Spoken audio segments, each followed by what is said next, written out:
pag-uusapan po pala natin this afternoon yung parating comment po sa aking chat box, yung 6 months active or posted contribution.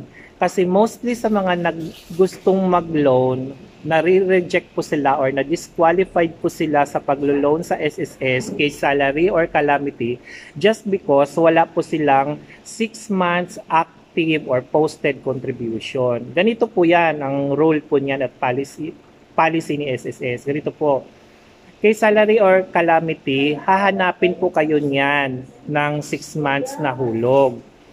Di porket tawag nito, nag-advance ka ng hulog na 6 months, halimbawa ngayon po ay November, babayaran mo ng buong 6 months nitong month of November, pwede ka na agad mag-loan. Hindi po pwede yon, invalid po yon. Yung tinatawag na 6 months active contribution, pabalik po yun siya paatras. Halimbawa, ngayong November ka na maglo-loan, dapat meron kang hulog ng October, September, August, July, June, and May. Ganun po yan ang pagbibilang ng 6 months active. Tapos yung 6 months active contribution mo na yan, doon sa latest mong employer. Halimbawa, bibigyan ko kayo ng situation.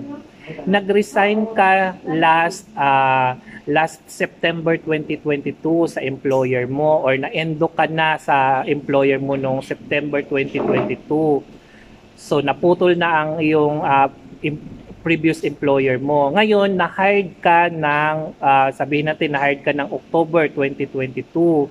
So from October 2022, bibilang ka ng 6 months active contribution. So October, November. So ibig sabihin, 2 months ka pa lang sa iyong 2 months ka pa lang nahulog doon sa latest mong employer. So kung mag-a-avail ka ng loan, i-disqualified ka kasi nga wala ka ngang 6 months active or posted contribution.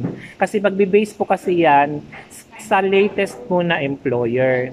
Ngayon, kung voluntary ka naman or self-employed, same pa din. Halimbawa, maglo-loan ka ngayong November, bibilangan ka pa rin ng SSS na may hulog ka ng October, September, August, July, June, and May. So, yan po ang hinahanap nila. Hindi po yun po pwede yung parang nirarush nyo or i-advance nyo.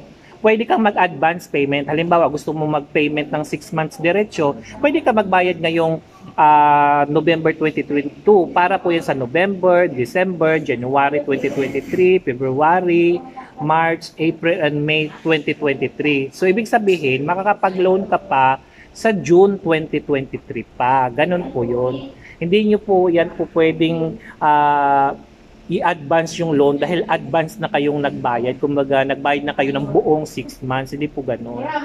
Wala pong ganun na policy. So, aantayin mo talaga yung tinatawag na maturity. Okay? So, dapat ganun ang thinking nyo. Kasi mostly kasi sa mga nagko-comment sa akin, ginigiit pa rin nila na pwede na ba kaming mag-loan? Kasi nga wala naman akong utang, wala naman akong mga previous na mga loans before, pero wala akong employer ngayon, o di kaya hinahanapan ako ng 6 months posted contribution. I-rules po kasi yan, policy po yan ni SSS dapat nating sundin. So, ganun po yan ha, may alam na kayo kung ano yung tinatawag na 6 months active or posted contribution ha. Yan po ay magsa-start kung anong buwan ka maglo-loan. Hahanapan ka ng 6 na hulog pabalik. Okay? So, clear.